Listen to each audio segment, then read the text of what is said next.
Right, welcome to Dazu TV Live at the Central University. Honorable Kanahu near Agyapong.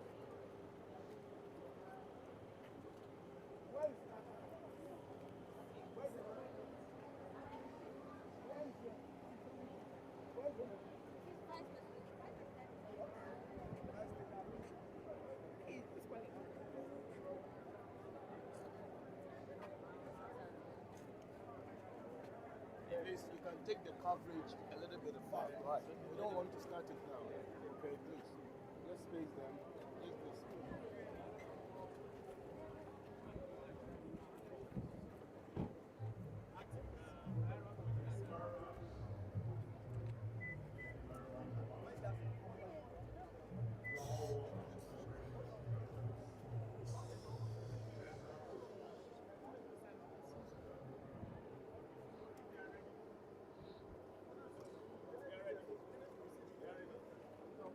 Take this.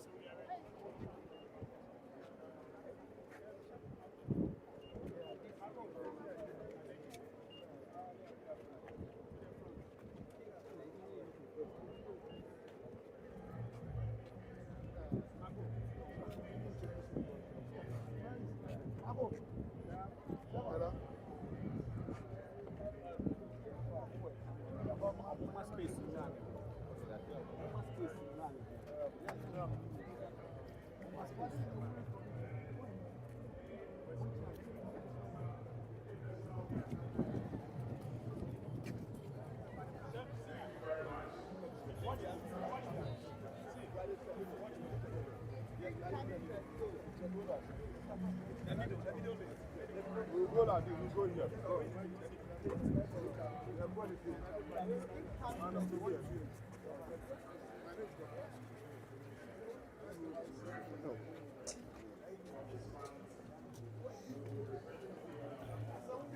Agyapong Sabre.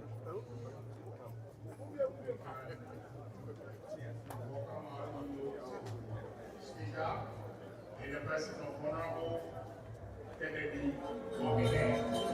Agyapong to Central University.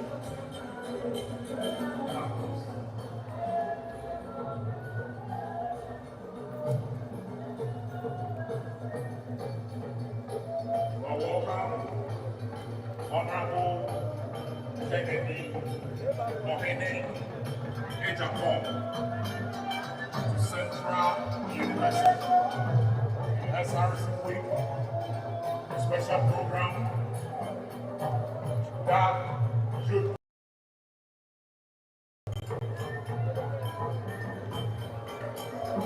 ladies and gentlemen,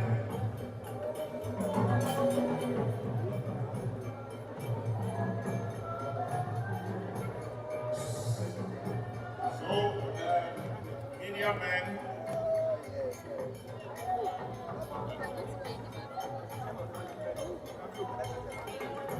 all right.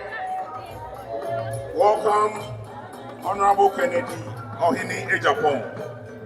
Respectfully, we will be on our feet for the national anthem.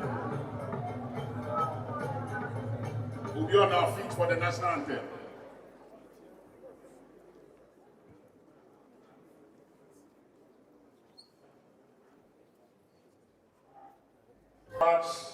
Honorable, and thank you very much, our distinguished guests and all participants. And once again, welcome to the Youth Week Conference. And today, lecturing to us, we have our own Dean of Student Affairs, Professor Adley Castina, who will be lecturing. We have Dr. Elvis Buta, who would also be submitting a paper on youth and then development. And then we would zoom straight to our keynote speaker in the person of Honorable Kennedy Agyapong. And so once again, you are welcome. And let me do a quick introduction. When Honorable was coming, he came in the company of few dignitaries. And so, respectfully, I would want to acknowledge their presence. We have some former members of parliament here in the person of Honorable Alfred Obey, who used to be the NPP for BPA, and he also here. We also have Honorable Nelson Treme, who is the former MP for Birikum East in the Bono region. We have MPs Honorable Dr. Isaac Yawopoku from Offensive South with him here. Honorable Dr. Stephen Amua, Ishiaso Ashanti region, is also here, MP. And then also Honorable Tony Nia, MP for Olutubri, also is here with us. And so today in the lecture hall, we have all these members of parliament gracing the occasion.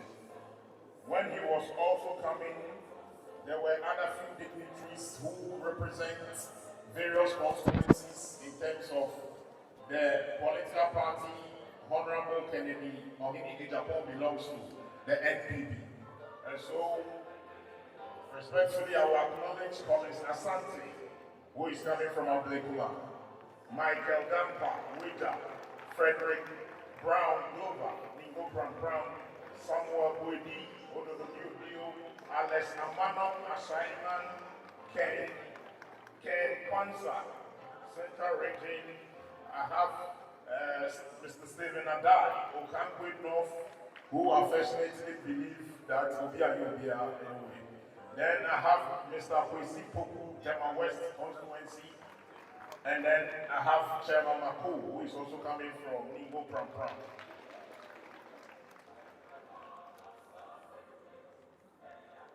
Okay, so my attention has just been drawn. That is the former parliamentary candidate for Ningo Pram constituency.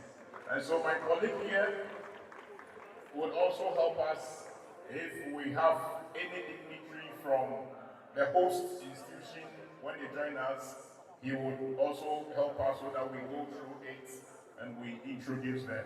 So once again, ladies and gentlemen, you are welcome. We would move straight.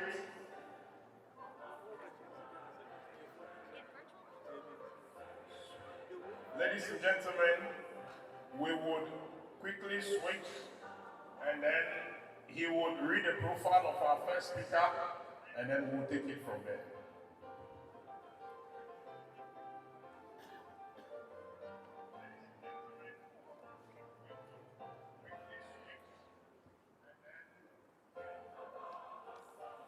Profile of Associate Professor Adley Na Amele Kasna. Associate Professor Na Amele holds a BSc, Bachelor of Science in Administration, with specialization in management, and MBA, thesis option with specialization in marketing, both from the University of Ghana. In addition, she holds a PhD in International Business from Harvard University in London. She's currently the Dean of Students and Alumni Affairs at Central University. She is the immediate past Dean of Central Business School. She was once the head of Department for Management and Public Administration at Central Business School.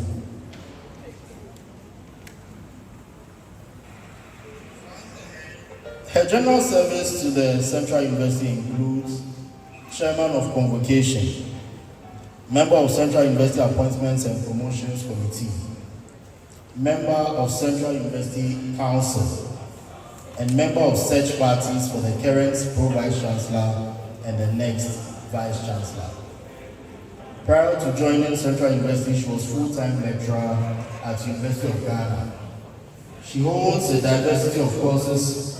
She teaches a diversity of courses, including entrepreneurship and international business management.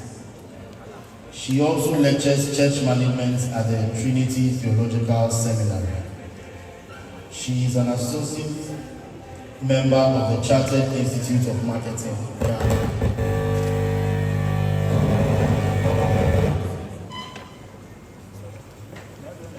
External to places of employment, she has served in both the public and private sectors of Ghana. She was the Advisory Council Chairperson of the World Vision Ghana 2012 to 2017. Board Chairman of Ghana Immigration Service 2012 to 2014. Council Chair of Ghana Christian University College 2010 to 2014. And a member of the Ministry of Trade Tariff Advisory Board 2009 to 2017. She's a strong Christian and a lay preacher. She has served on the General Assembly Council of the Presbyterian Church of Ghana from 2002 to 2004, the National Youth Council 2006 to 2010, and the Ghana Presbytery Council 2002 to 2004. In 2004, by the appointment of the moderator of the Presbyterian Church of Ghana, she served as the ecumenical delegate at the General Assembly of the Presbyterian Church of America. During the electioneering year of 2020,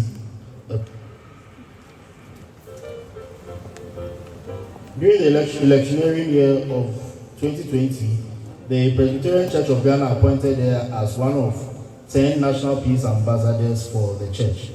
She was a council member of the Bible Society of Ghana for 8 years, 2013 to 2021.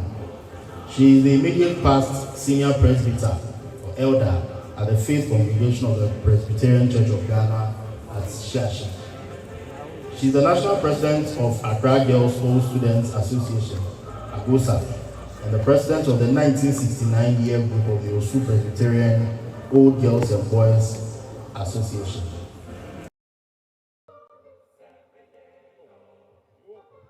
Please let's show some appreciation for the Dean of Students, Central University.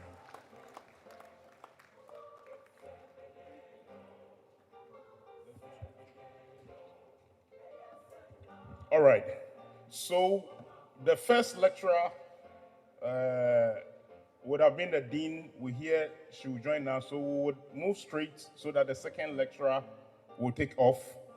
After the second lecturer, we can then call our dean when she arrives, because we need to proceed.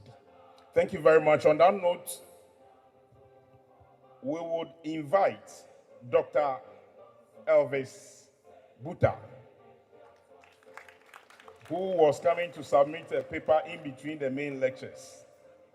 But before you start, briefly, we have the planning committee, one of the heads in the person of Prince Jackson. And so Prince, kindly join us here. He will briefly, before you start, with the other Chairman Prof. So he will tell us why we are gathered here, and we'll take it from there. Good afternoon, distinguished guests.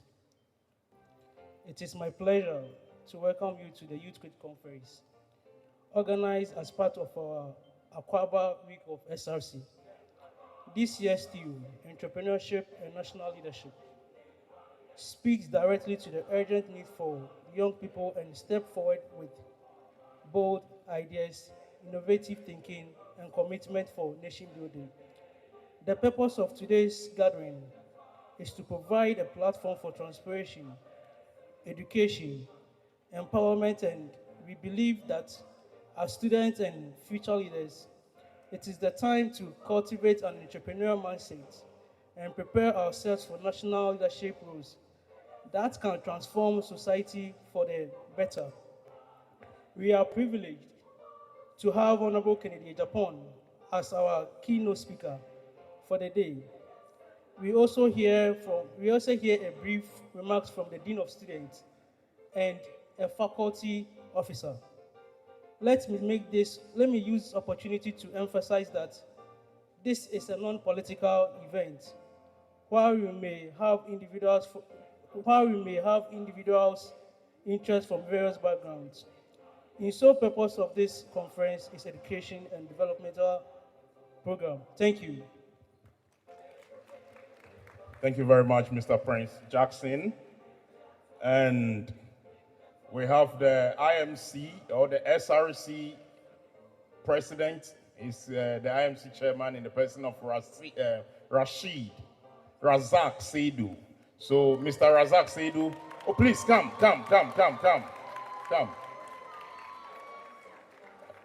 You have a lot of fans from the ladies, Mr. President. So, president who goes by the name protocol. So, we are here. Honorable is here. So, maybe you would want to give your own welcome notes.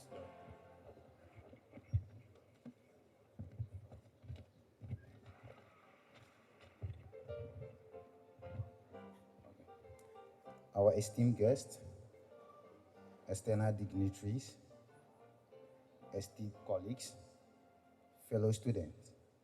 It is my pleasure to welcome the Honorable Kennedy Agyapong to this event.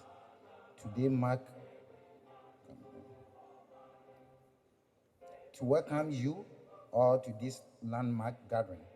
Your presence today spans our university as senior leadership, dedication staffs, and then our esteemed partners, reflect our shared commitment and nurturing an environment of intellectuals, leadership excellence, and community engagement.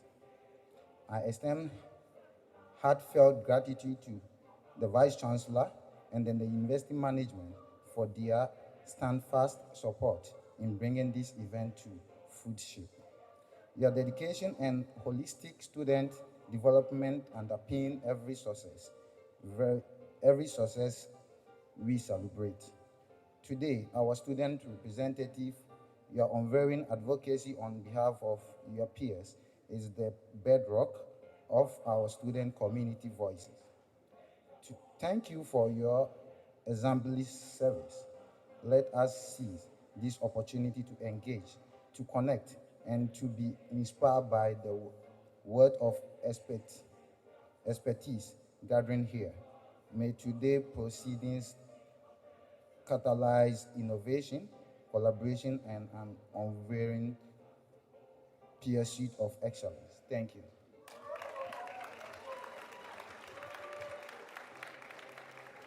Thank you very much, Mr. President, who keeps on hearing protocol.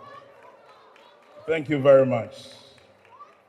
Once again, you are welcome to Central University campus, and we would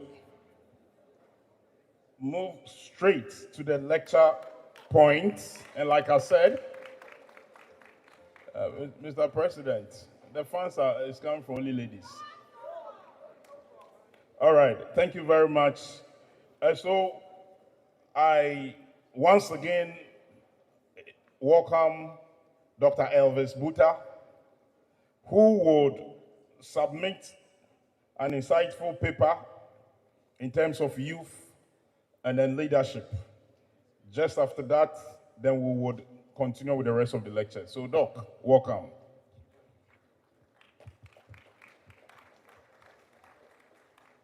Joe boy! Let us hear you loud. We want the incoming president to feel the heat of Central University. Joe boy! Joe boy! Joe boy! Now can we be on our feet and sing? Arise, Ghana youth, for your country. The nation demands your devotion. Let us all unite to uphold her and make her great and strong. We are all involved. We are all involved. We are all involved in building our mother's land. Thank you very much. Respectfully sit down. Let me stand on existing protocols to express gratitude for the opportunity to speak to the youth of this nation here in Central University on a subject that has become increasingly very relevant, especially for our youth. We are seated here today at a time where we have a very youthful world, a very youthful nation.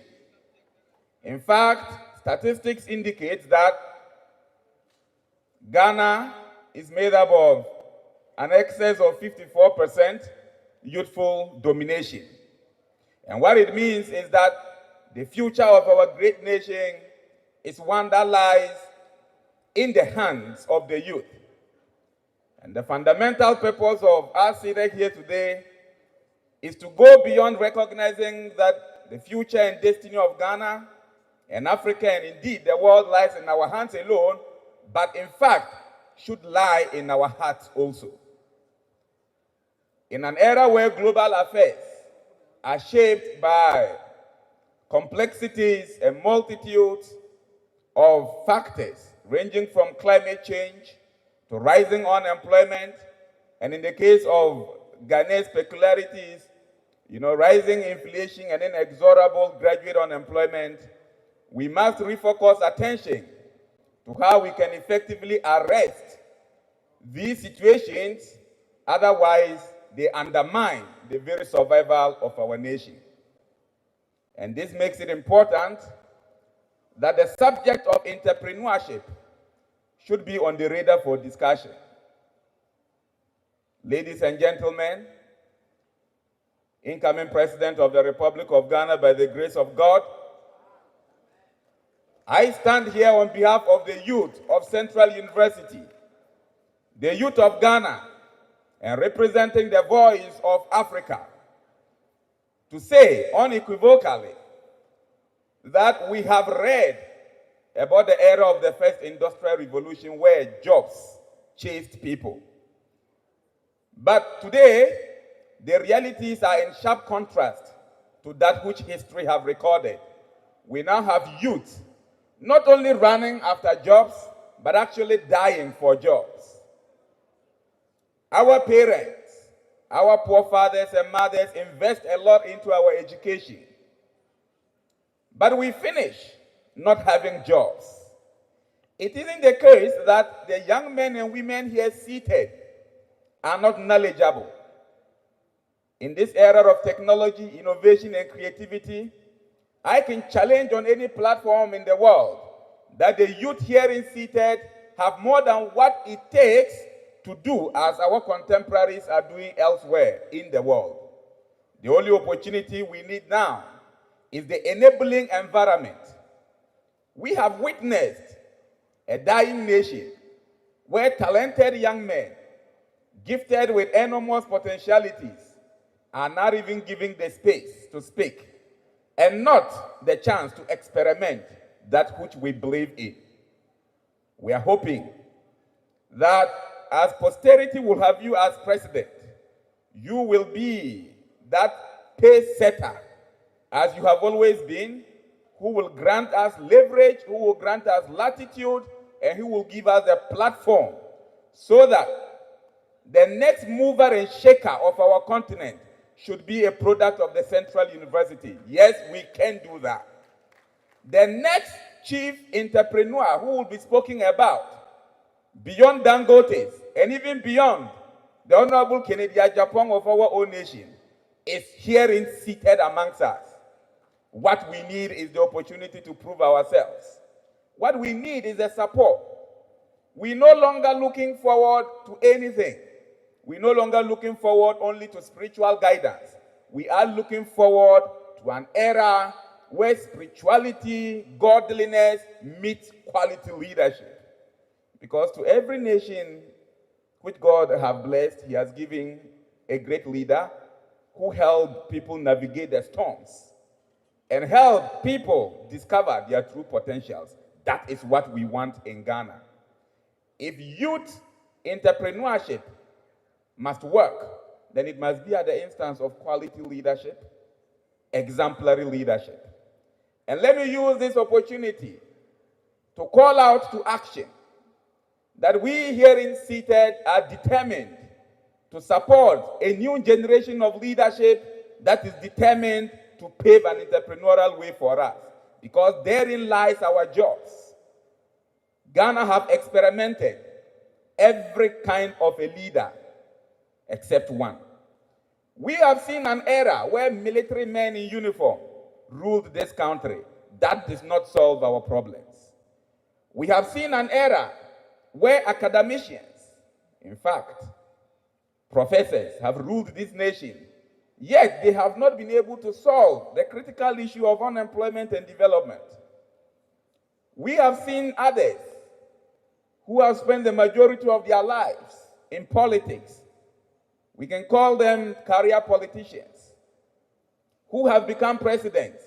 They have not been able to radically change the situation and to turn same around. We have seen the leadership of a lawyer that did not significantly redesign our destinies on the paths of progress. The only leader we have not experimented is an entrepreneurial leader. We have not experimented a leader who can show us the number of times he's falling, the scars he has made, and how far the Lord has brought him in success. That leader is the Honorable Kennedy Agyapong in recent politics. He has practicalized what it means to create jobs. He has exemplified what it means to be honest and speak truth to power. And so we are no longer going to wait for rhetorics or listen to experts in economic jargons. The youth herein seated are looking for a mover and a shaker who will teach us not how to fish, but how to sustain fishing for the next generation. That is what sustainable development is about. And so, young men and women, leadership decides it all.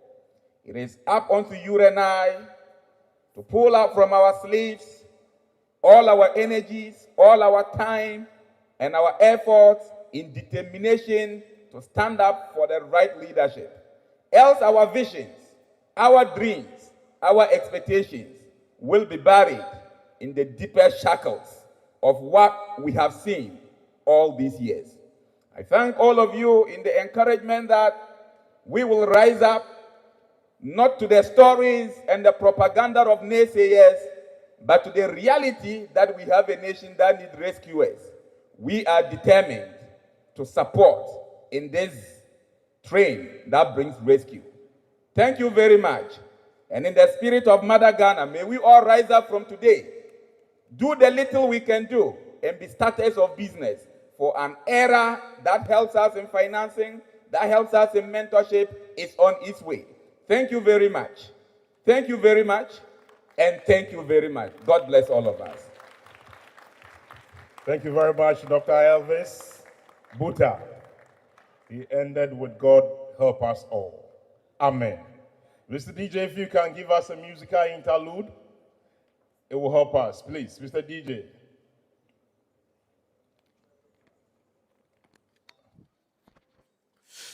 Hello, welcome to Dazi TV. If you're watching us live here, we are live at the Trinity Hall of Central University College.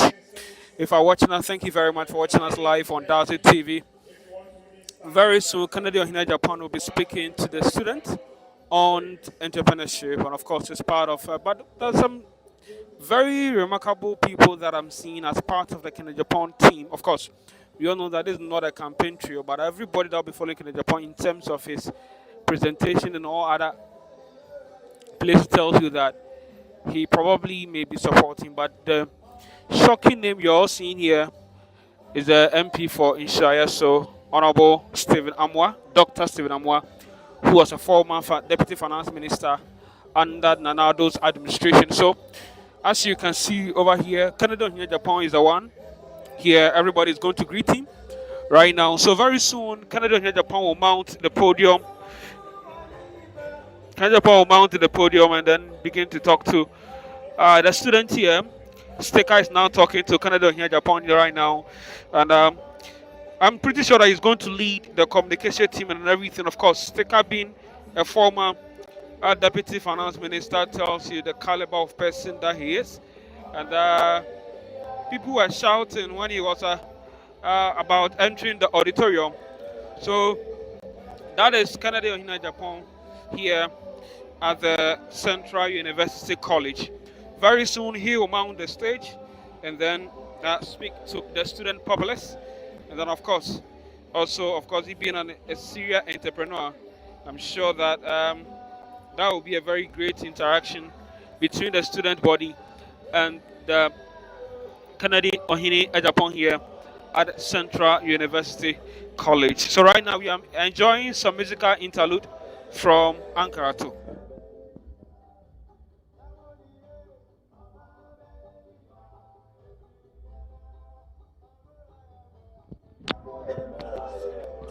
Sam, you are watching me. I think that we all need to be decorum. You know, we all need to respect individuals' opinion. Insulting or, I mean, speaking ill of someone probably is not something you're going to encourage here on that. So please, if you're watching me and you want to insult someone, please, I'm begging you, you just have to be decorum in terms of what to say and what not to say here on Dazi TV. So thank you very much for watching.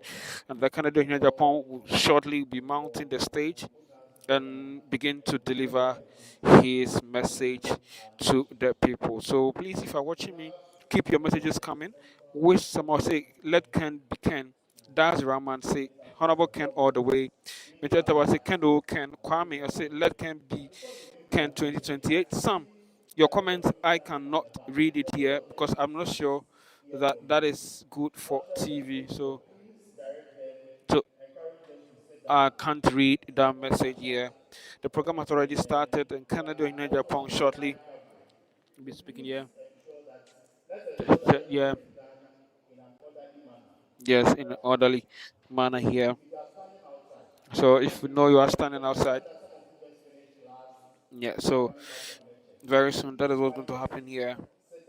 Yeah, so Canada and Japan very soon will be mounting the stage shortly so that we can start the program.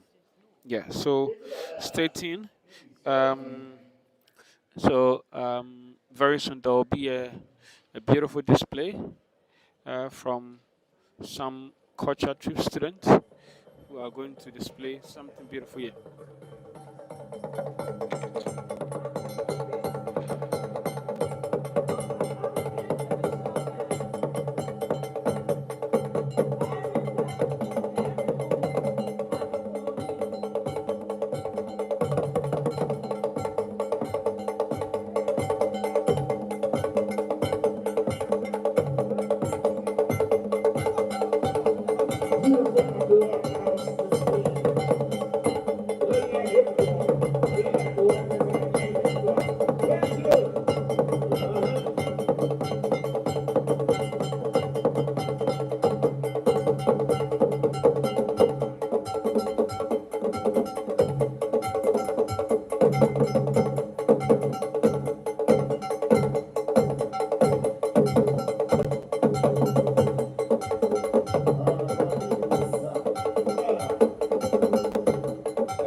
Thank you very much, Creative Alliance.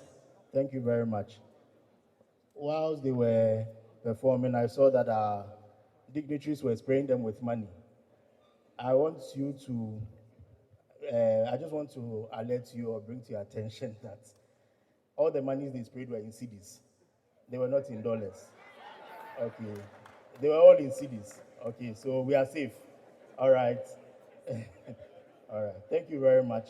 So there's a gentleman here, Alex Sapon, a very fine gentleman here who grace us with some poetry. Let's receive Alex Sapon.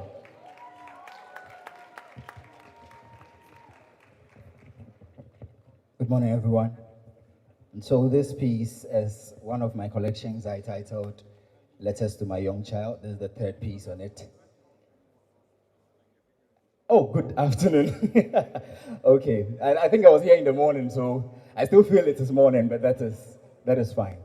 Okay, so the DJ will help me with this one. And especially that we are treating things on leadership, I think one of the essential things, I think Honorable Akompreko will agree with me that one of the essential things of leadership is focus.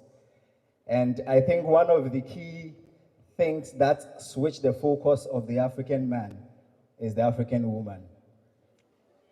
And so this is for all the men especially, but it's for all of us. And so let's enjoy this. If the technical people will help me with my sound.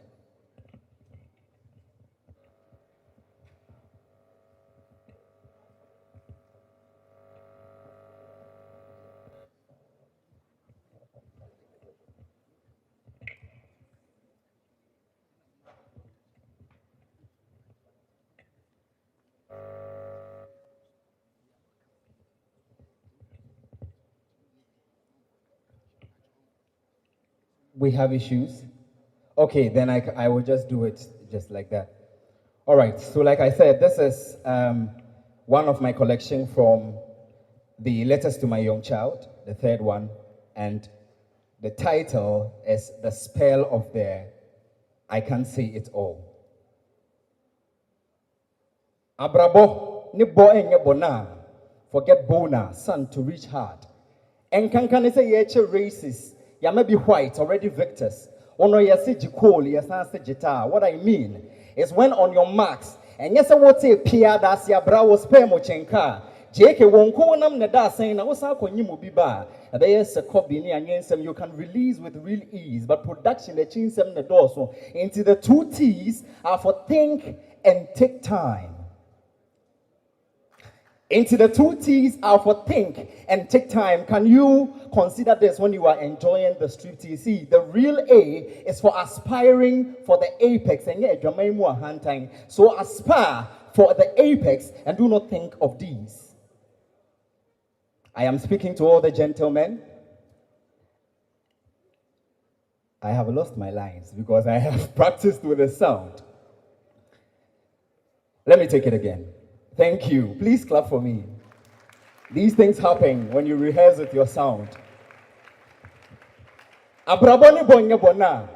Forget bona son to reach hard.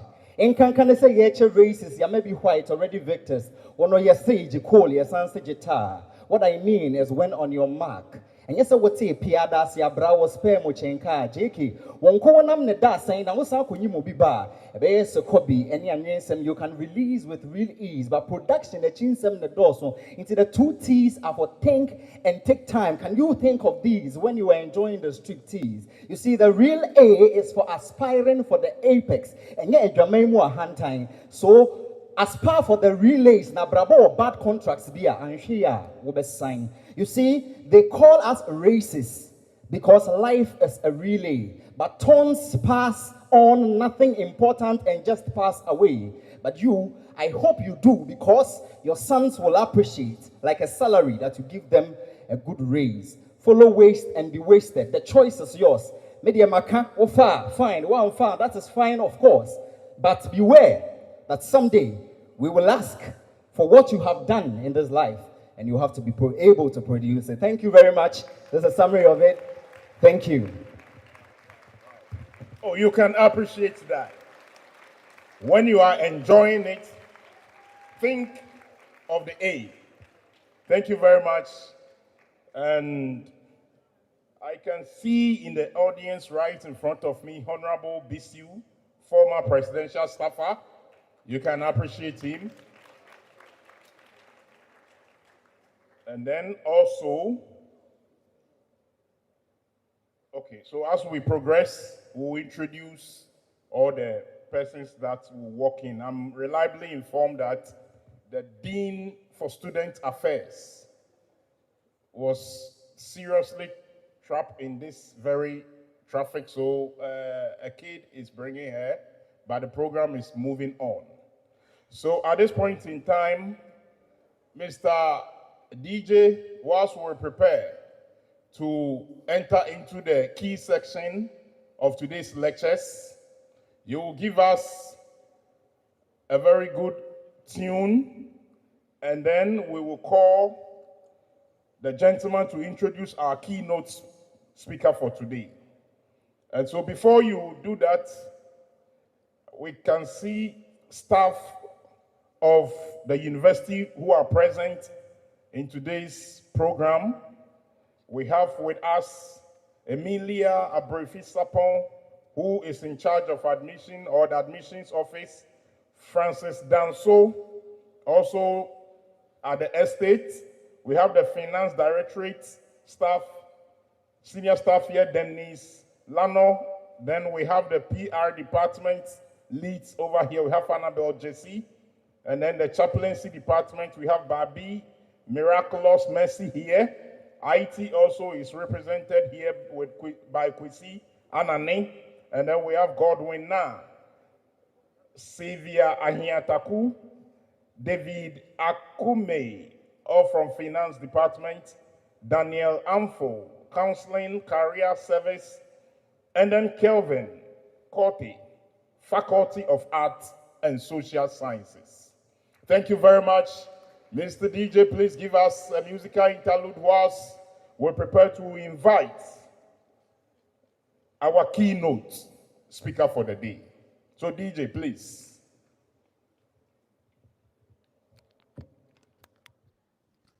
All right, so right now, on our Canada here, Japan, very soon, we'll be speaking to the student populace.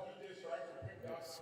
We need to acknowledge when the program also came up, our junior sisters and brothers from the Prom SHS took interest and wanted to be part of the program. So if you see those in uniform here, they are from the Prom SHS. In fact, they were the first to get here. And so welcome. Welcome. Thank you very much. Mr. DJ, do you have a team or I go ahead? All right. So we'll move straight.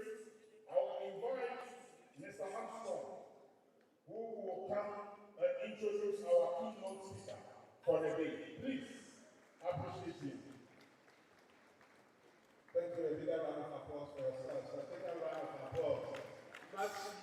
I've seen some of you sending your comments on Facebook, on WhatsApp. Keep your messages coming very soon. Canada and Japan Ladies and gentlemen, will be coming to speak. that it's exciting to see such an exceptional reception you've given to Honorable Ken Ohene Agyapong. A big round of applause because this reception is record breaking. Thank All right. you. And Okay, before I I've go seen all your straight to messages why here. I was invited upstage, I want to associate myself with a statement made by one of you upon our arrival. I overheard one of the young guys say that for this week, Central University will remain the luckiest university ever in the history of Ghana because Akon Proko is visiting us today.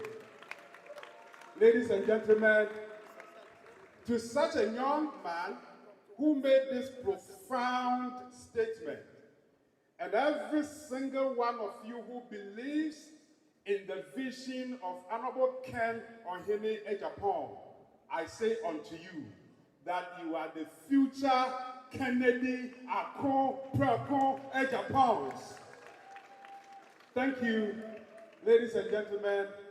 I have a specific responsibility upstage here to introduce and to present to you the keynote speaker, a man whose contributions to society and accomplishment are so well known and so well respected that in essence, he needs no introduction anywhere he goes because his reputation precedes him everywhere he goes.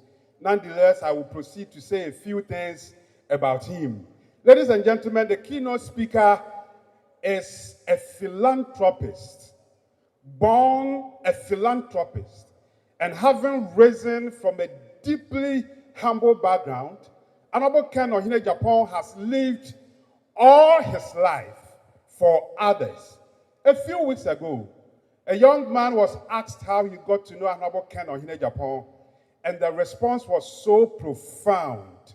He said that about 15 years ago, he had an admission to the university, but had no money to pay for the university fees. Then, desperate, he decided to go to Parliament to seek financial. Honorable Ken Ohene Agyapong. And for the first time in his life, he met Honorable Ken Ohene Agyapong, told him his request. This is a good interruption. But thank you, DJ. And for the first time in his life, he met Honorable Ken Ohene Agyapong, told him his request, and without hesitation, Honorable Ken Ohene Agyapong looked him straight in the face, put his hand in his pocket, brought out every money in his pocket, and gave it to the young man to go and pay his fees. And then told him, he can do better. I can see you want to show your appreciation to Honorable Ken Ohene Agyapong. And told him to go and come back the following year for the subsequent annual fees. Today, as we speak, that gentleman is a PhD holder, and he says that everything he is because of Honorable Ken Ohene Agyapong. A big round of applause for the keynote speaker. Ladies and gentlemen, today's engagement is themed entrepreneurship and national leadership. You could not have chosen any better keynote speaker than Honorable Ken Ohene Agyapong. Because in the world of entrepreneurship, in the world of business, Honorable Ken Ohene Agyapong is a mogul. Ladies and gentlemen, you will soon hear it from him that from selling PK on the street of Accra and later worked as a dishwasher in Germany, today, Honorable Ken Ohene Agyapong has become a highly successful businessman with over 45 years of business experience. Ladies and gentlemen, his businesses span several sectors of the national economy with massive presence in the media industry, massive presence in the manufacturing industry, and a strong presence in the cold storage industry. You would agree with me, and you would already know that Honorable Ken Agyapong is the founder and the owner of Ken City Media Limited that operates Netu TV, Oman FM, Ash FM, NAB Radio. Ladies and gentlemen, in the field of manufacturing, among the several manufacturing companies that the keynote speaker has, Honorable Ken Agyapong owns the first Ghanaian owned, and the emphasis is very, very important, the first Ghanaian owned and the largest one-man steel company in the whole of Africa, estimated to be close to 100 million US dollars. Go to Tama and see. Ladies and gentlemen, in the cold storage industry, I am proud to mention once again that the keynote speaker owns the largest cold stores in the whole of Africa with a combined capacity of over 61,000 metric tons. You can put your hands together for him. He is always driven by the passion of curating jobs for the youth, and as a result, he employs over 7,000 workers in Ghana and beyond. We cannot pretend to finish the introduction without mentioning to you that in the world of politics, Honorable Ken Agyapong is a highly successful and astute politician with over 4 decades of political experience. Just for you to know, he's a founding member of the New Patriotic Party, which was formed in 1992. Ladies and gentlemen, Honorable Ken Agyapong, again, is the former Member of Parliament for Asin Central, having served Asin Central for 24 solid years, from the year 2020 to the year 2024. 24 solid years of unbroken parliamentary service. Ladies and gentlemen, just recently, you would agree with me, in the year 2023, the keynote speaker contested the flag bearership of the New Patriotic Party and gave a showdown performance. You can put your hands together better for him. After giving a showdown performance, I am happy to mention that he is still committed to his presidential ambition. And note this, in Habakkuk chapter 2, verse 3, it reads that write the vision because it will certainly come to pass at the appointed time. Ladies and gentlemen, get ready to welcome him. The world celebrates him as the father for the fatherless, the hope for the hopeless, the voice for the voiceless, the compassionate man, the incorruptible man. Ladies and gentlemen, he's a leader, patriotic, honest, disciplined, fearless, bold, decisive, incorruptible. Ladies and gentlemen, with a standing ovation, let us welcome Honorable Ken Agyapong. Continue to show your love. Continue to put your hands together for Honorable Ken Agyapong.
Thank you very much. Let me say good afternoon to you all. Before I speak, I first want to extend congratulations messages to the organizers of this program and say a big thank you to you for what you have done and what we are seeing this afternoon.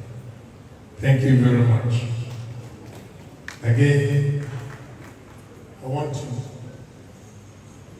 have different phrases here. I don't know the description to give. So I will say a big thank you to everybody present here, including my team. This afternoon, I've been charged to speak on entrepreneurship and leadership. First of all, I want to talk about entrepreneurship before I go to the leadership. One will ask, who is an entrepreneur?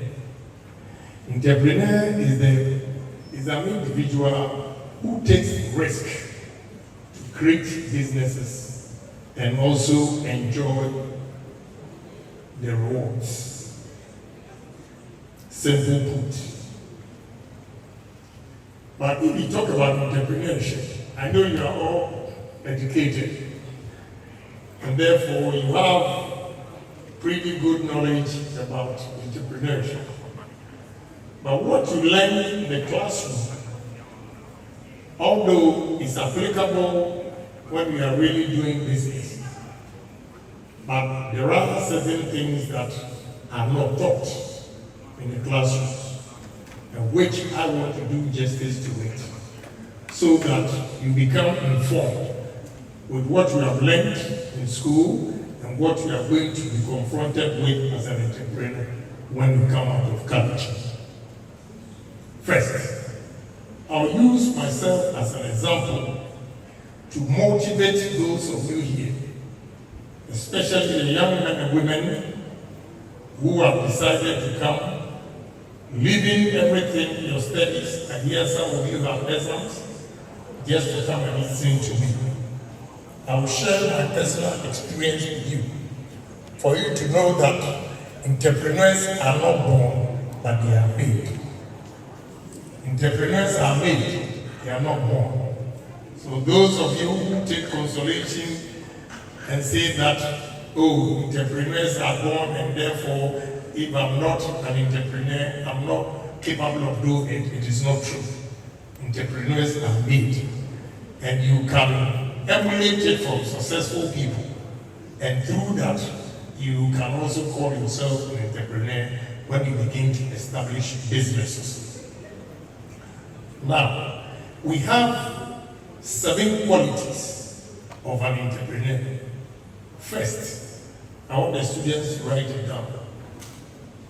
First is vision. Second is courage. Third is integrity.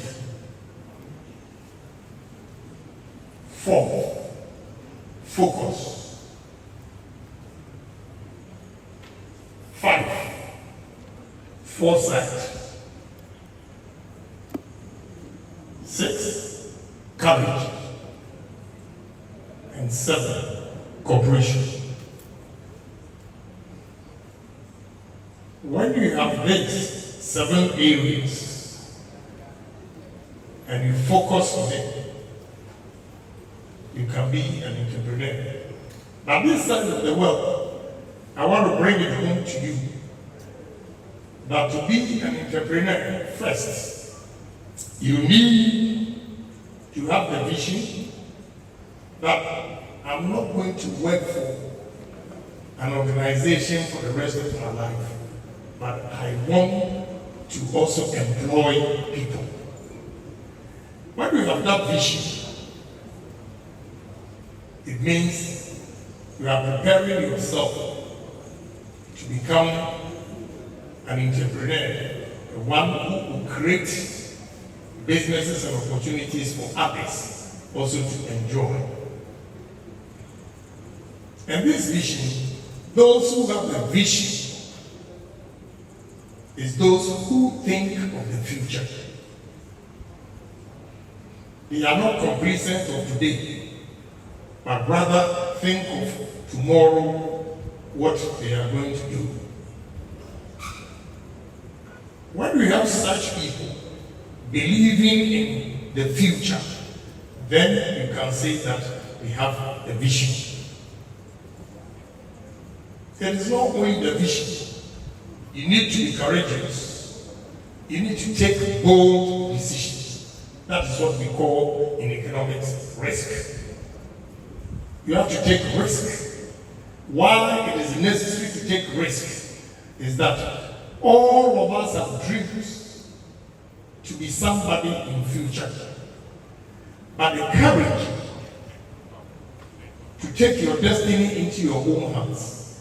If you are not a risk taker, you cannot be an entrepreneur. So to be an entrepreneur, you have to take risk. And do not be a security seeker. You should be a risk taker and not a security seeker. What do I mean by a security seeker? Assuming you have 50,000 cedis and you want to go to business, you'll be contemplating, hey, if I go into this or I invest my 50,000 and I lose, what will happen to me? If I do this, I put the money in, what will be the outcome? What will be my fate? When you begin to talk like that, then you're a security seeker. You are only protecting what you have. But you need to be a risk taker and take the risk. That is why there's a difference between those who take risk and those who always want to work for somebody.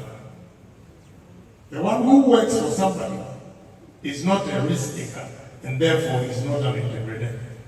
Sometimes people misconstrue CEOs to be entrepreneurs and entrepreneurs to be CEOs. There are sharp differences.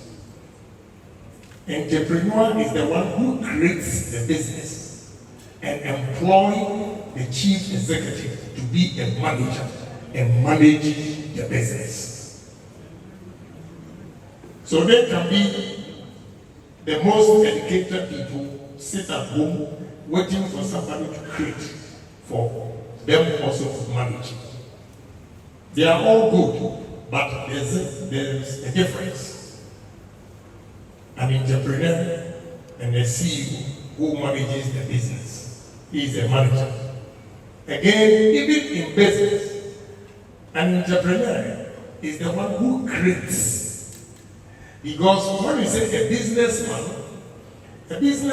is when I have manufactured this. He comes with his ingenuity to buy from me, then go and sell. He's not the one who created this. So there's also a difference. So you always see that an entrepreneur is the one who takes the risk, mostly bold decisions to create businesses for others also to get jobs and enjoy. Now, how do we become entrepreneurs? Start from here.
Thank you very much.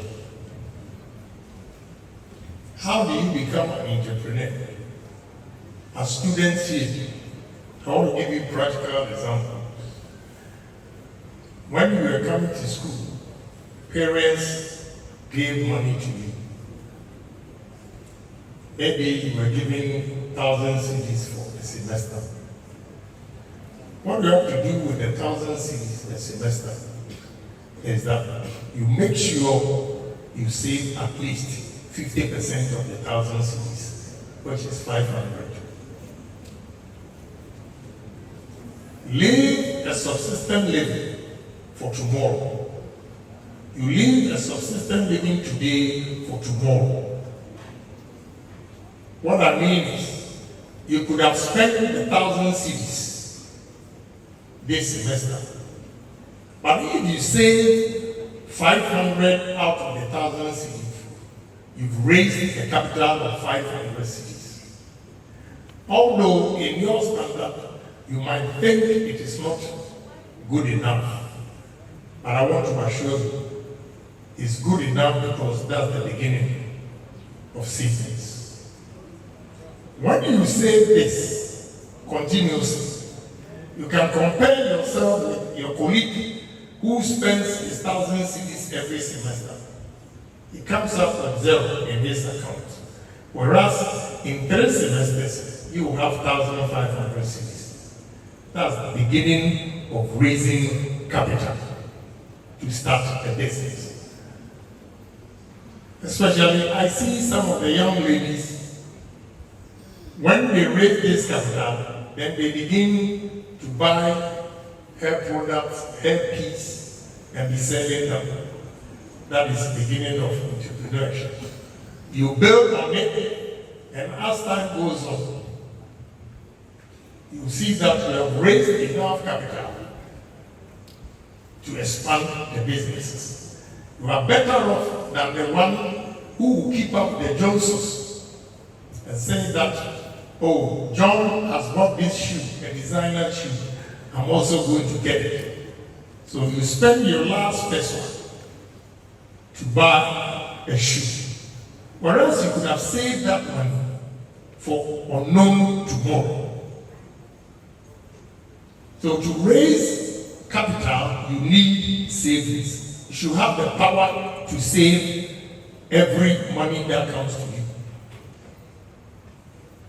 When you have saved enough capital, or when you have saved enough to use it as capital, then comes what you would think to do with the money. What business am I going to do? You'll be combing around to check and see which business will help you, or you're going to make money out of it. So you need to do right investment. And the capital, even in the Bible, what I always say is that it says, seek ye first the kingdom of heaven, and all things shall be added unto thee. On earth, seek ye first capital, and the rest shall follow. When you have accumulated enough capital and established a business, a day will come that when you are spending, you don't even feel it because you have enough. Whereas those of your mates who spent their last resort to buy clothes, to buy shoes, to buy whatever they wanted at that time, you will see the difference. That it will come to a point that you employ your own classmate to be working for you. So the power of savings, one's investment, will be your trump card over all your colleagues. When you have invested all these monies, you need to work hard. If not, you're going to lose everything that you have saved. Working hard simply means we are here. We are all working at Central University. In Central University, we all make 8 hours, 100 cedis hypothetically, 100 cities for 8 hours. And the administration says, look, you can do extra 4 hours and we'll give you 50 cities. Some colleagues will say that, oh, 100 cities is enough. So let me go home and rest after 8 hours. Those who will take the 4 hours extra makes more money than the one who took only 8 hours. Because the extra income comes from the extra hours that you put in. So 2 of you who will have the highest purchasing power, the one who works more hours and make more money, obviously will have bigger or higher purchasing power than the one who worked for 8 hours. You establish a business. People keep asking me. This morning when I was coming, a friend of mine asked me, why are you sleeping? I said, how? I'm on my way to airport. From there, I'm going to campaign office. And he said, in trip, hey, oh, you know, because 7 o'clock, I'm almost there. You know, going to do 1 or 2 things before we come here. You have to work hard. You don't have to be complacent with whatever situation you are in and think you are content with it. In business, you have to be greedy. You have to be greedy and work for more money. And don't be complacent that, oh, my 8 hours is enough for me to rest. Such people who believe in the 8 hours will not be the same as people who believe in 12 hours. 12 hours obviously will make more money than the 8 hours. So you have to work hard. After working hard, what else? Every diligence of you becoming an entrepreneur, the key to success is honesty. Because when you are doing entrepreneurship, you don't get it in the classroom teachings that the lectures give. Honesty is key to success. Why I say this is that I have a company that produces plastics, like the water bottles and the suppliers give credit for 120 days. One of the suppliers came to Ghana to meet me. And when he was coming, he has read about my profile and everything. He came to me and said, Honorable, I want you to help me retrieve my $70,000 from Agyapong. Why? Well, the guy took materials worth $70,000 and never paid for 2 years. Do you think such a man will succeed in business? Because in the same industry, they know each other. So when your name goes to company A, he tells company B. By the time you realize you are cut off and you are not going to get production materials anymore. So honesty is key to success. Everything that you do. If you have agreement with a company, a friend, anybody that you have agreement with, that when this business is done, you have about 50 cedis profit and I'm going to give it to you. Make sure you honor that. If you honor that, he'll give you more money or invest more money. And next time, you give him 100 and you will make double out of it. But whatever is given to you, if you are dishonest and you keep the money, I'm afraid no business will be dealing with you anymore. And by the time you realize, your business has collapsed. So honesty, not only in business, every endeavor, honesty is key to success. If you are not honest, you will definitely not succeed in life.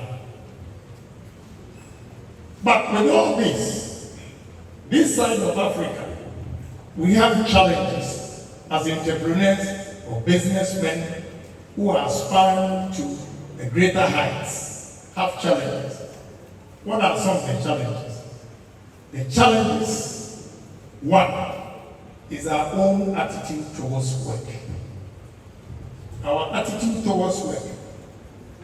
I'm sorry, I have to speak the truth.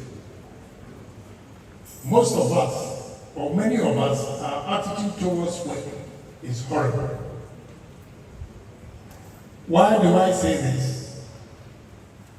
I'm sorry, I have to tell you the truth again. Today, we were ready to get to Central University at 10. That is why I go to my campaign office at 7. When we're ready to set off, we have a call that we have to wait because the school is not ready. I have to tell you the truth. Such things do not help productivity, time management. This side of the world, we don't manage our time. And because of our attitude, that when you are invited to a party and they say 10 o'clock, Ghana time, it is only Ghana that they have a different time. When it's 10 o'clock, it's 12. Such attitudes do not help businesses. That is why, in terms of businesses, Africans are considered underdogs. So if you want to succeed in life and be a different businessman or entrepreneur, change your attitude. If 7 is 7. If you know 7, you are not going to make it like you did. Again, I praise you for that. At least you drew our attention that the 10 o'clock is not possible. Then we know that this is what we have to do. Anybody who manages his time, anybody who has a positive attitude will definitely succeed in life than those who don't have positive attitude and they do things the way they want. That's the challenge we have here as an entrepreneur. Then also, you are doing business. That our competitors who are foreigners always knock us out of business with the locals or the citizens. Why? They have access to capital. Access to capital. If you are going for a loan to expand your business, the hassle you will go through even to get capital to expand your business is not easy. You go through hell. Before the bank will believe you, you have to strip naked for them to know the kind of underwear that you are wearing before they accept your proposal. Even when you have been accepted to get the loan, which I advise each and everybody here. I'm not trying to destroy banks, and I'm trying to guide you how to protect your business and interests. Try as much as you can to refrain from loans.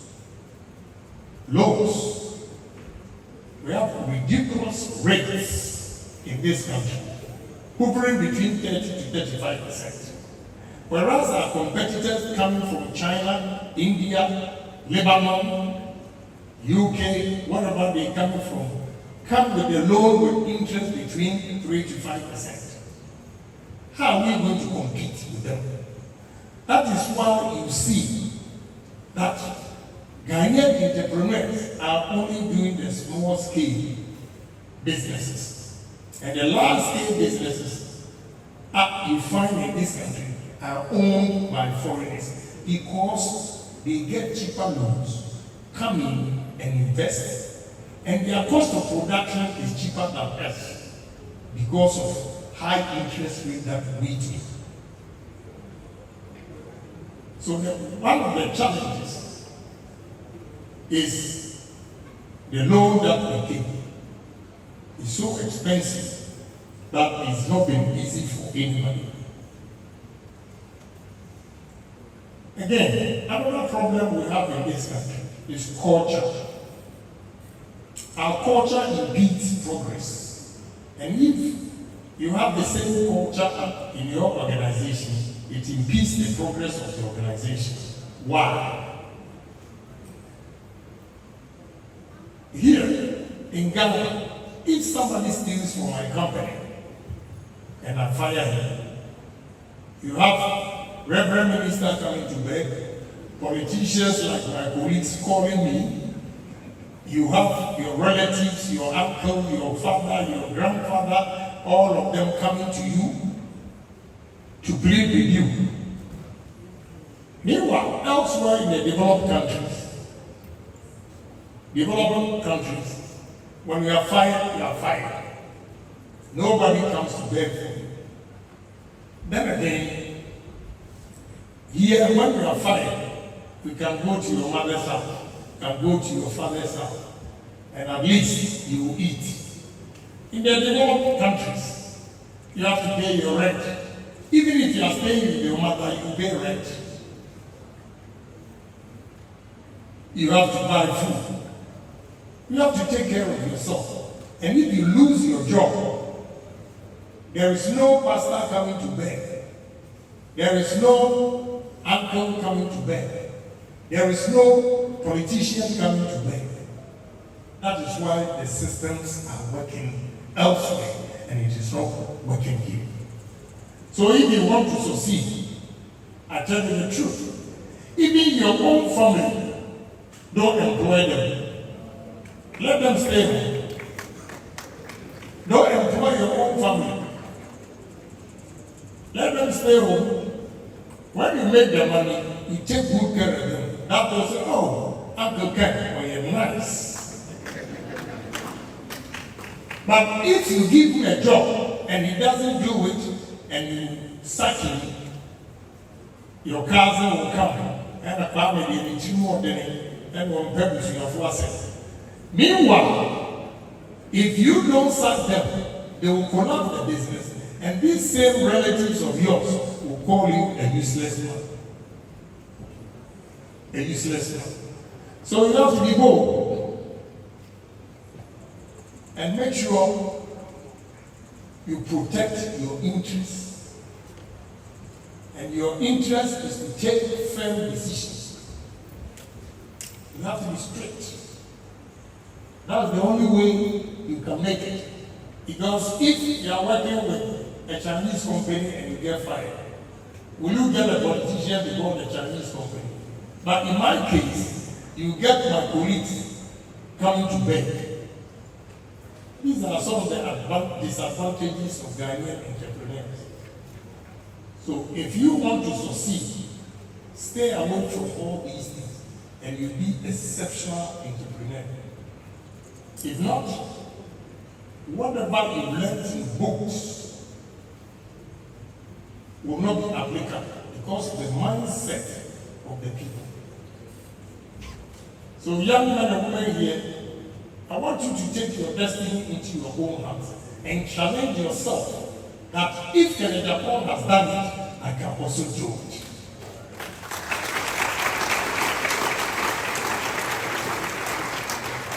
I was born and bred in a poor home, a village. There was no electricity, no water. The only chance I got to come to Accra was when I was in secondary school from 3 and Saudi College. And every vacation I was walking on the street, selling. Yes, speak a chocolate, and yes, raw. Yes, speak a chocolate, and yes, raw. Today, I have over 7,000 workers, and this year, I added 350,000.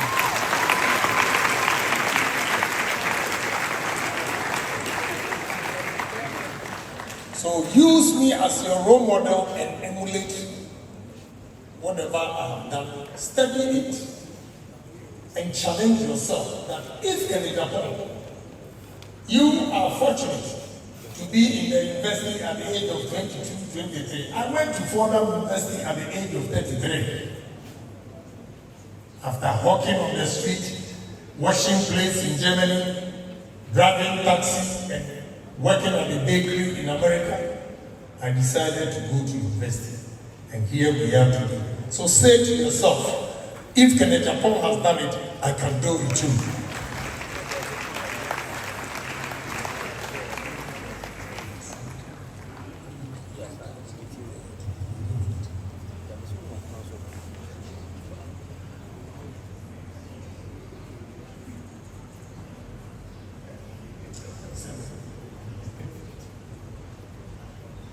Sorry, I said 350,000. I said 350. After the second count, I added 350 this year. Now, let's talk about leadership. Enough of the entrepreneur. Leadership. A young man looked at me. The young man who was here reciting his poem. Look at me and say, focus. It is one of the visions or qualities of leadership. The first one is vision. Again, you get it in entrepreneurship. Second is quality. Third, integrity. Fourth, foresight. Fifth, humility. Sixth, focus. And third, cooperation. Let's take it one by one. To be a leader, you need to have a vision. You need to have a dream. Say to yourself that I am going to make sure in the next 10, 20 years, I'll put Ghana on a different map for the whole world to see that we are created by God just like others. To have the vision. Challenge yourself. I never knew I was going to get to this point in life. But I have always said to myself, I'll be a millionaire at the age of 40. That boy from a poor village, I was a millionaire at the age of 36. So I had a vision, I had a dream that one day I'm going to be somebody. The same way, a leader who is leading a country, who is leading an organization, should have a dream and a vision. What he's going to do for his country. And I have a vision. I have a dream. As a businessman, as an entrepreneur, young men and women here, vote for me to come to power. And you see how I'll use businesses to change this country.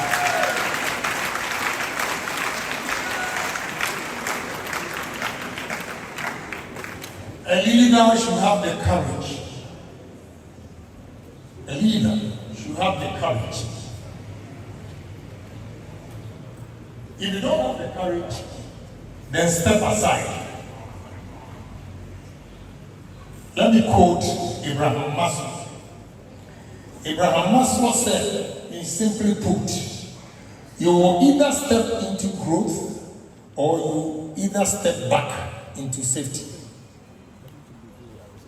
I repeat what Abraham Maslow said. You will either step into growth or you will step backward into safety. What does that mean? You need to challenge yourself as a leader when you are leading people, when you are leading a country. Now look, what is the problem my country is facing? I stand here as a Ghanaian, and on top of my head, I can tell you the challenge Ghanaians are facing, especially the youth of this country.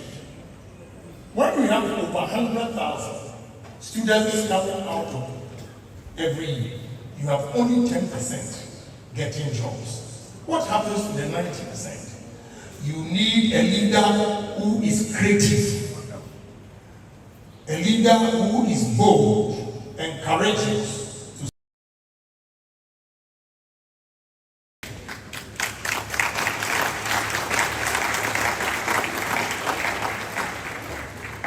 If we do that, Ghana will see the glory during the independence time again in this country. So we need to be courageous. A visionary leader, a courageous leader who doesn't have integrity will not be able to achieve anything. So integrity is the most admirable of all the 7 qualities of a leader. If your people believe in you, that Agyapong is honest, is credible, he will do it for us without taking bribes. You will get every citizen of this country to come on board. So without integrity, any leader who comes with force, pushing people here and there to accept his belief, will never work. So integrity is key. Then a foresight. You should have a foresight that this is the level I want to take this country. A man with a foresight is able to study the market or the conditions of his own country and say that and make a projection that in the next 5 years, this is how far I want to go with my country's economy. This is how far I want to create job opportunities for my youth. I believe in you.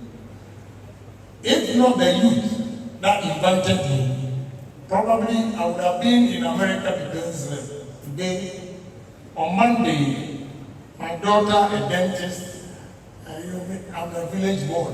I don't even know all these things. They are saying a white coat, so I have to be there. And I say, I've been invited to go to Central University, so my wife was here.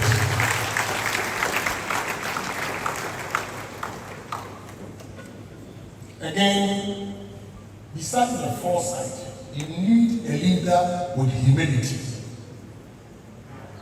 A leader with humility, meaning a leader who can always let people know how he appreciates them, how he respects them, so that they also reciprocate the respect and they work together.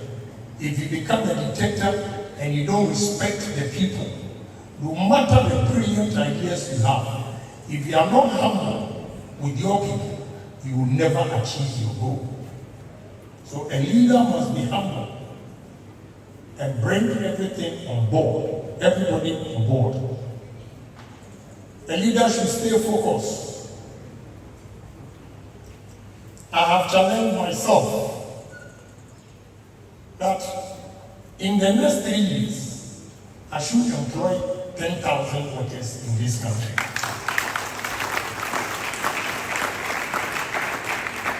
And nothing will stop me.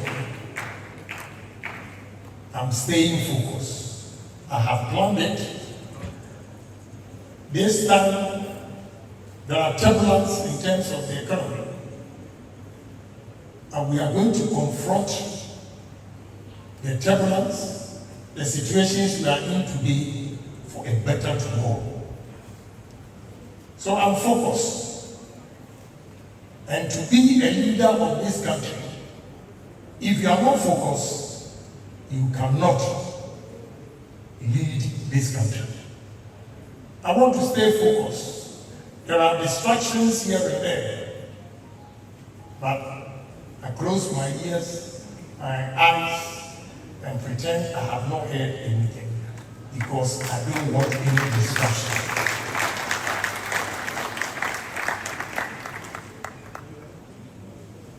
So we're going to do it. The last one of the 7 is cooperation. The cooperation is when you bring everybody together and they help you to achieve it. What I always refer to the cooperation is what we call in economics, I have my former deputy finance minister here, the 80-20 rule.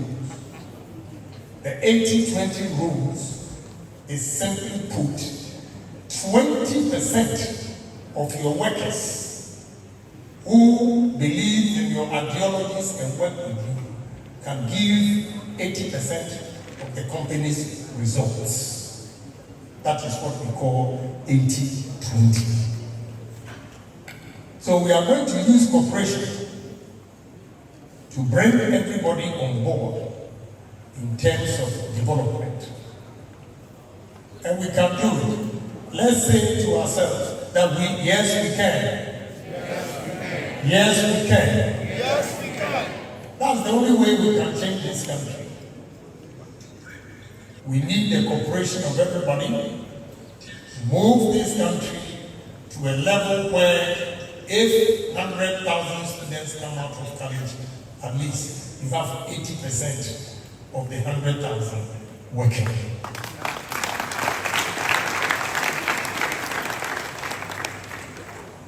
And those of you who have chosen to be here to listen to me, you are going to be the future entrepreneurs of this country. But today, you have a choice. You have a choice to stay in the classroom. You have a choice to do any other thing. But you chose to be here to listen to who entrepreneur is and who is the leader. Clap for yourself.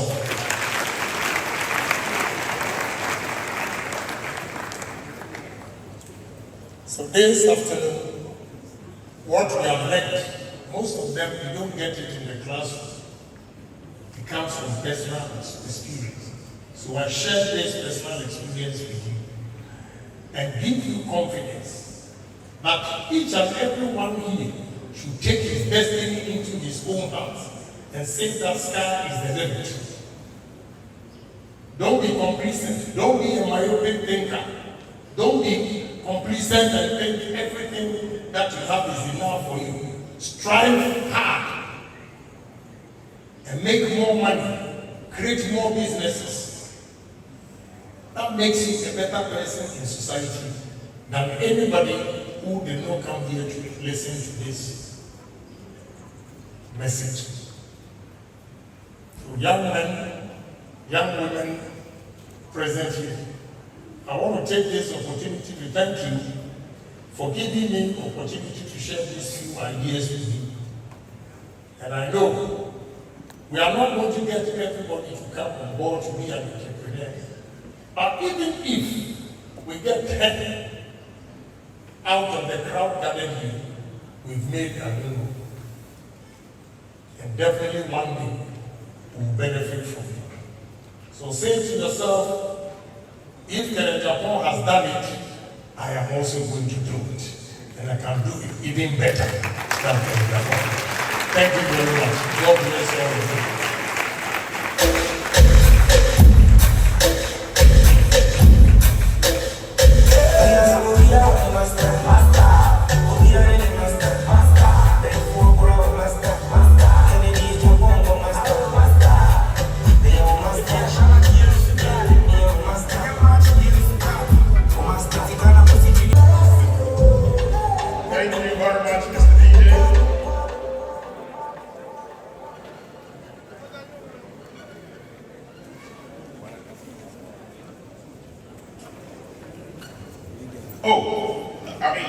Let's appreciate Honorable. Very seamless presentation. Consistency. And I'm very sure I saw a lot of us taking notes. A lot. Let's clap for ourselves. Even those with phones, I noticed a lot of them who were trying to keep notes. And I'm very sure this is a man of experience who delivered to us, and these are nuggets that can take us to the higher heights. Once again, Honorable, thank you very much. I know a lot of us we have a lot of questions to ask, and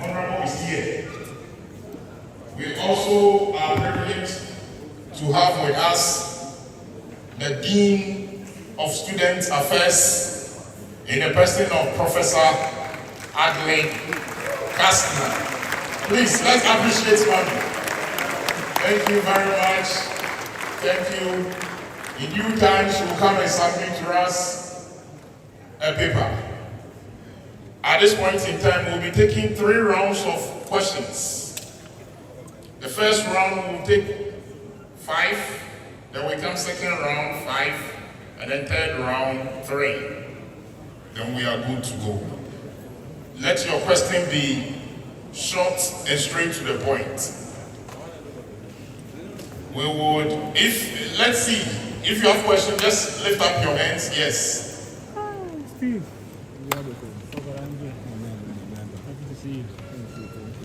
Oh, you are here. I came because of care.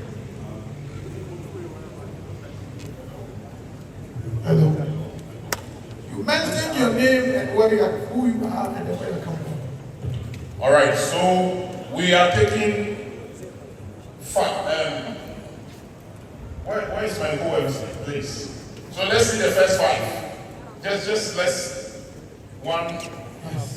The first 5. 1, 2, 3. Please be standing for us. Just first 5, please. Let's be on our feet. Be on your seat. Okay. Okay. Thank you very much. Please, you mention your name and then straight to the question. Thank you very much. My name is Wisdom Asamoah from Pronsignor High School. The question goes to Honorable. Suppose you are starting a business from the scratch today in today's economy. Please, how will you start? What are the do's and the don'ts that you have to take notice of? Thank you very much. All right, thank you very much. Thank you very much. My name is Kennedy Johnson. Please, I have 2 questions. One, I think many youths are discouraged by corruption, nepotism, and lack of support in the system. How can we as young people rise above this and still succeed? My second question, you balance politics, Honorable, and business quite uniquely. What advice do you have for young people who want to make an impact in both fields without losing focus? Thank you very much. Yes.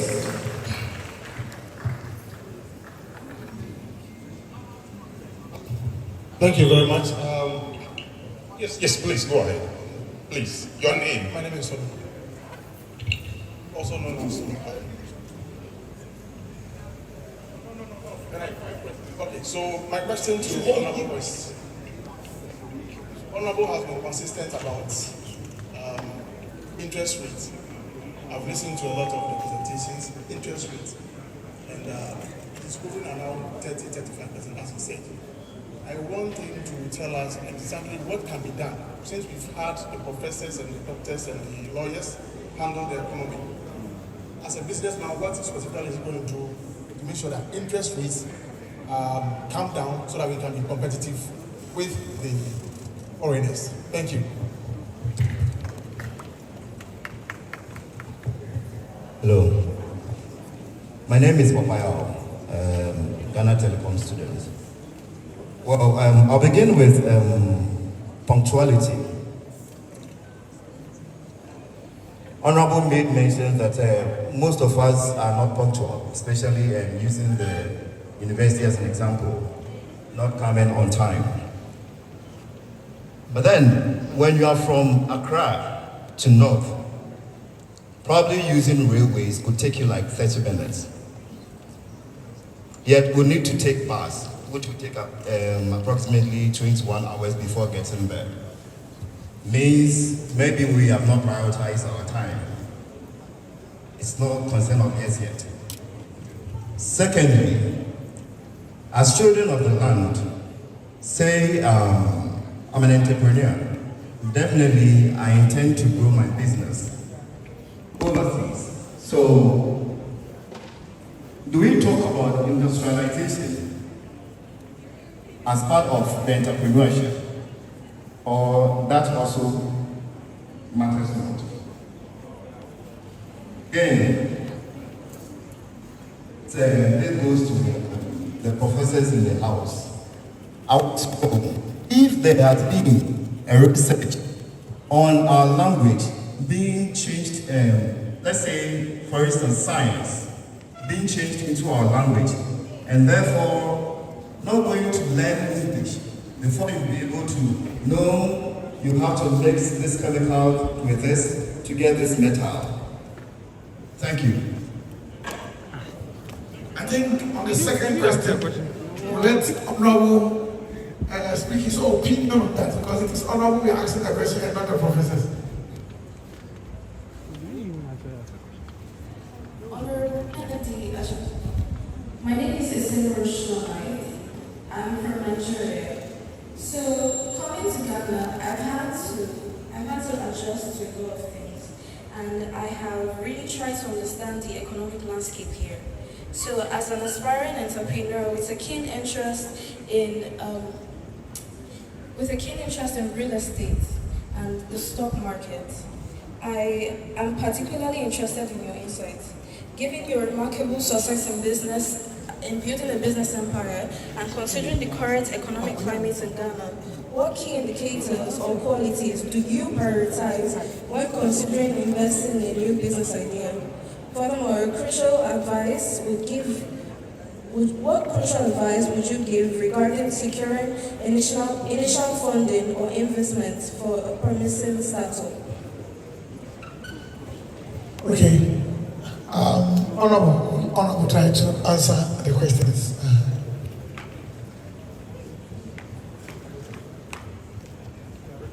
Respectfully, we would want to move first up. We want to move to check.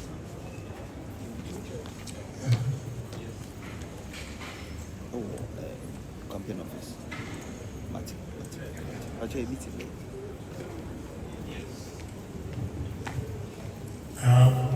The first question was, how will you start a business today, considering the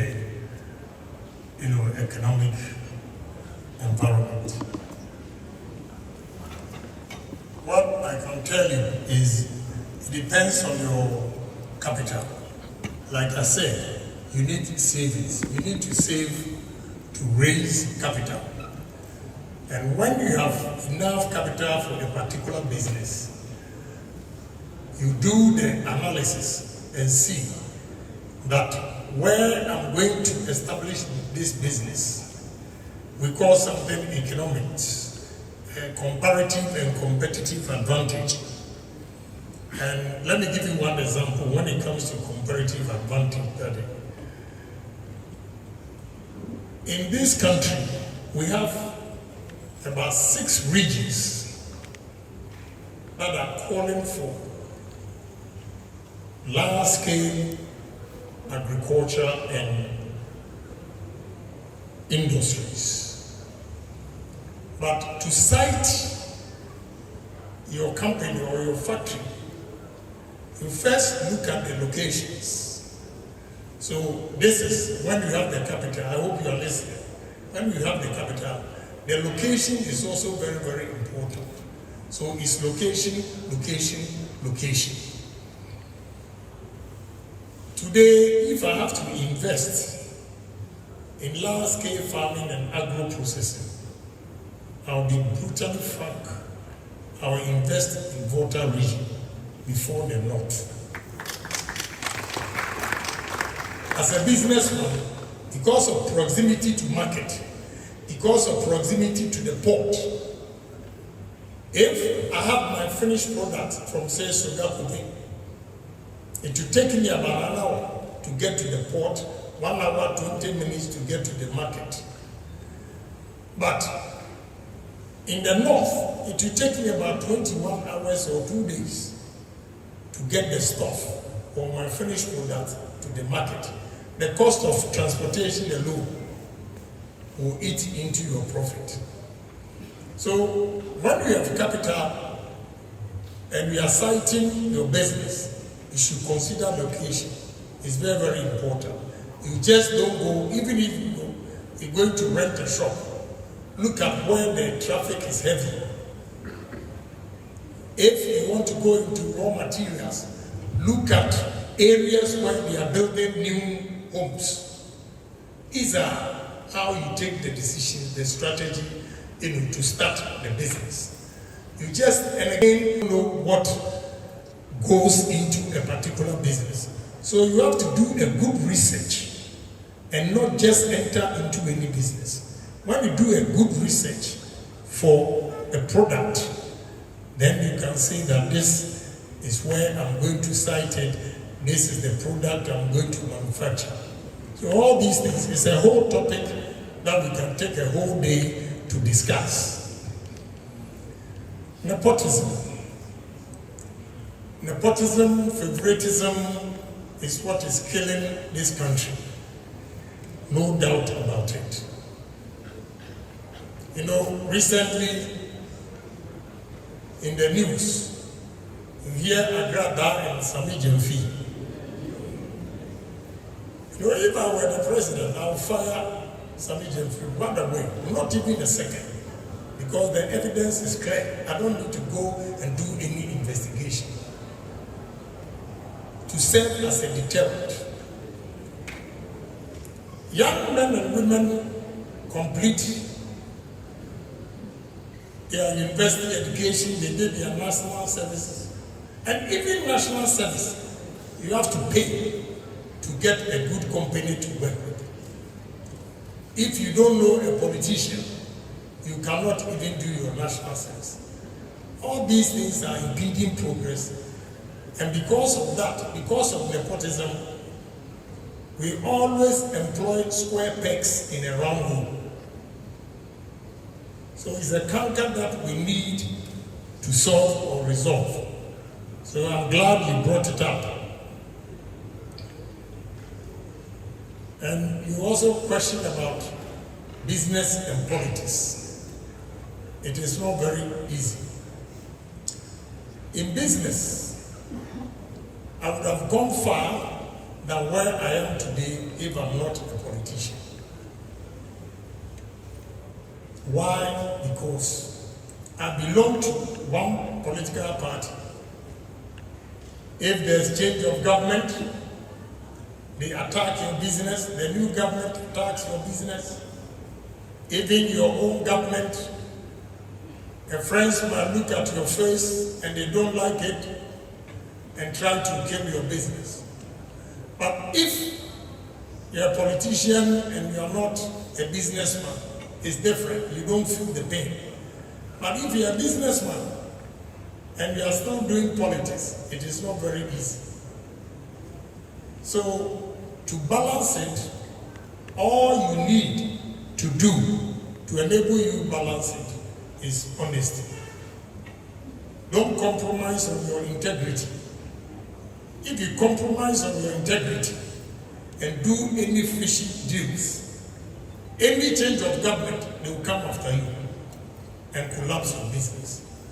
So if you want to do business and at the same time go into politics, you should know what is ahead of you. It's a high stake that you're going to take. Interest rates. First, to reduce interest rates,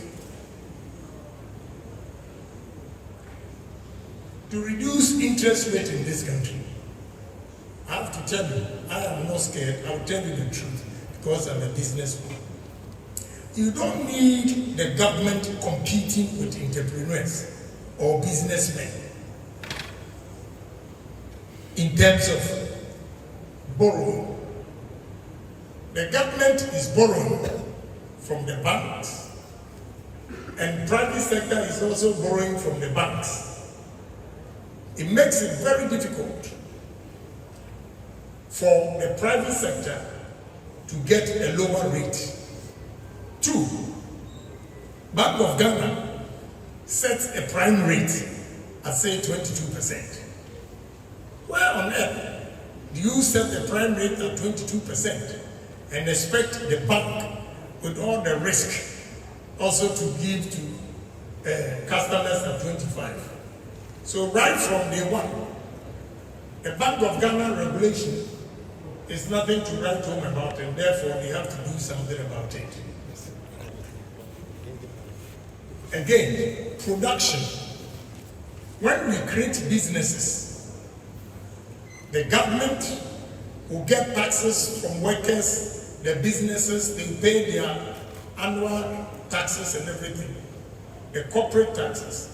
When the government has enough money, it will bring the rates down because they will not be competing with private sector for loans to do other projects.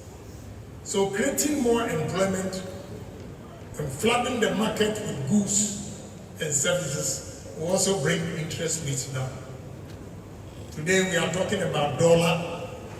I hear in the news all over. The economists will tell you if they are fair and they are not playing politics with it. It is not a magic from NDC government. It's not a magic from NPP government that is bringing the dollar down. It is Trump and his policies towards the rest of the world's economy that people are not demanding dollars as expected. So the dollars are sitting there. Now they are competing with China. So whatever they are saying, if Trump and the world come together again, you will see that our country did not put or implement any policies that will bring the dollar down. So whatever you are seeing here is temporal. I am telling you, it's temporal. It is not any economic gurus in this country that is causing the cedi to appreciate and the dollar to depreciate. It is the world market that they are not demanding the dollars as much as they used to. That is why there's no competition and supply of dollar is exceeding the demand. As simple as that. These are basic economics principles. So we have to be careful with what they are saying about interest rate and all those things. It's not magic. It is the world economy that is falling apart. And the demand for the dollar has gone down. Somebody asked about punctuality. Punctuality, I talk about time because if you become disciplined with your time, it affects everything that you do, even the decision that you take. So if they ask you to come at 7, somebody will tell you, I live at Okaishi and I'm working at, I have a company called Platinum, we do the plastics. I always take buses to Kaneshi, Ashama, Tema Central to pick the workers. With all this, some come and they are late because coming to join the bus is not waiting for one person. So when you are late, it leaves you and they come back giving excuses that I live at Kaneshi. When you were looking for a job, did you tell your boss that you live at Kaneshi and therefore you'll be coming to work very late? If you have told your boss that you'll be coming to work very late, would he have employed you? So that is no excuse. You knew you were staying at Kaneshi and coming to work at free zones. So if you start work at 5, you have to wake up at 3 to get there. No excuse. Because you know if you wake up at 4, you cannot use 1 hour to get to free zones. So punctuality is very, very important and it helps in our daily activities. It increases production and delays will also reduce production. So punctuality. That's the only way we can grow the economy. Industrialization, if I talk about entrepreneurship, what do you mean by industrialization? The businesses that we are creating. Somebody mentioned I have a steel plant worth 100 million.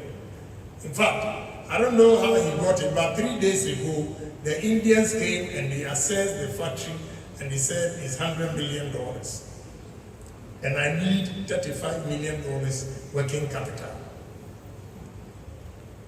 Now, do you call Agyapong an industrialist or what? So it's the entrepreneurs who create the industries. So if we are talking about entrepreneurs, they are the same people. When we say industry, we have small scale ones and large scale ones. So at any level, those going into production, they are also part of the industrialization process. So entrepreneurs are leaders of the industries, and therefore, don't get it wrong. They are the same. Language. Very interesting point. See, if we're able to use our own language,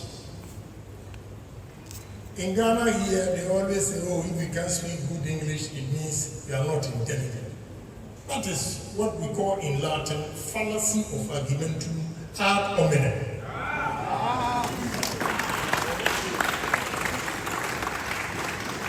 Okay? Because I have about 27 Indians at site now. You know, I had always had the impression that India is an English-speaking country, and therefore they all speak English. It's not true. I took them to Noble restaurant one day, having lunch with the workers, the Indians.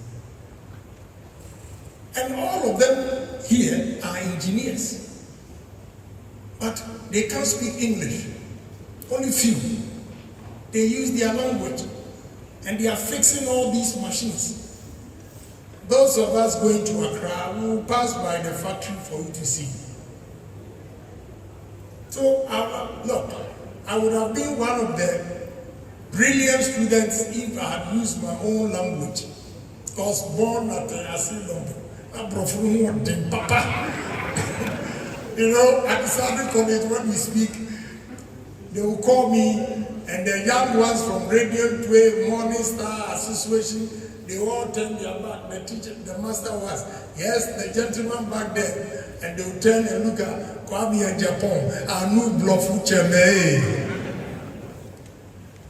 You know, we struggle to use the white man's language. So I think it's a very interesting point that you've raised, and we need to discuss further. Maybe we've gone too far, so many years, but it's still worth trying. In our own language, you see many people coming out with flying colors. Real estate and stock exchange. My lady from Nigeria, this side of the world, there are two types of real estate. I have failed in real estate. Why? Because I build or buy and rent. Have so many houses empty, apartments in cantonments here and there, they are all empty. Those who benefit from real estate are the builders, those who build and sell. And you see, like that is not a lucrative business. I'll give you one example. The new factory that I bought, that employs 350 people. I did not pay more than $4 million for that factory, and it's employing 350 people. I have a house in cantonments, but the land alone, I paid $2.2 million. So completion, what would be your estimation? So instead of going into real estate, preferably, you go into manufacturing. Because what I'm earning from the $4 million company in the next 2 years, I'll get my money back. Whereas the properties that I have are sitting there idle, empty. Nobody is buying it. You see so many apartment buildings going for sale, for sale. They are there for sale. These are the contractors who have decided to go into real estate. It's not about that. The mere fact that you've given it a thought shows that you want to be an entrepreneur. So I will encourage you, but be careful which area you enter into. It's very, very important. But I'm not, honestly speaking, I'm not fascinated with it. I give you one, I don't have to tell you, but I don't want you to make mistakes. So I'll share my personal experience with you again. I put 3 million aside. 1 million at the bank for my new house. 1 million to complete my new coastal. And 1 million to do the earthwork, the civil works at the steel plant. Would you believe that the $1 million I put in my house is finished? And when you go there, it's uncompleted. The $1 million I put in the coastal, when you go there and see the level,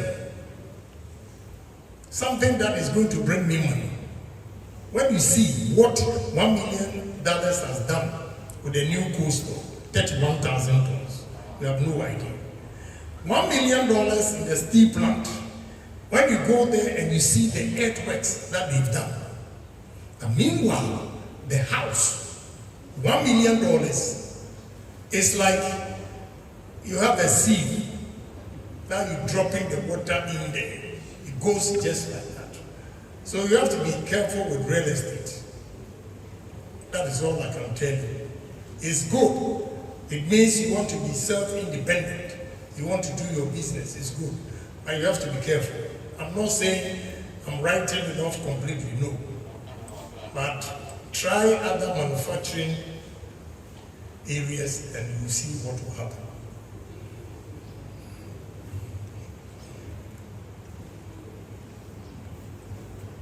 And stock exchange. With what I'm doing with industries, I call it lazy approach. You know, one of my daughters worked at the Google, started buying stocks. One day, said, "Daddy, let me show you. I made $432,000. Oh, she's just about 24. I think this February she was 26. $432,000. Just about 2 months ago, the 432, because of the volatility of the stock exchange, the money dropped to about 200,000. But if you put it in a business where you have time to manage it yourself, you will see the outcome. They are in America and they don't know this kind of manufacturing and how they are going into it, and therefore they're going into stocks. It's good, but I call it lazy approach. Because you can spend about $300,000 and have this water manufacturing company. And in the next 1 year, you get your $300,000 back. So stock exchange and real estate. If you are into business, this side of the world, you see that stock exchange and real estate, they don't bring money. I'll give you a typical example again. Donald Trump, when we were in America with Trump Palace and all those, then you have Hemsley Palace, all those. Now the tech guys have taken over. The tech guys, technology guys, they've taken over. So you should watch the trend, how it's going before you invest. Priority.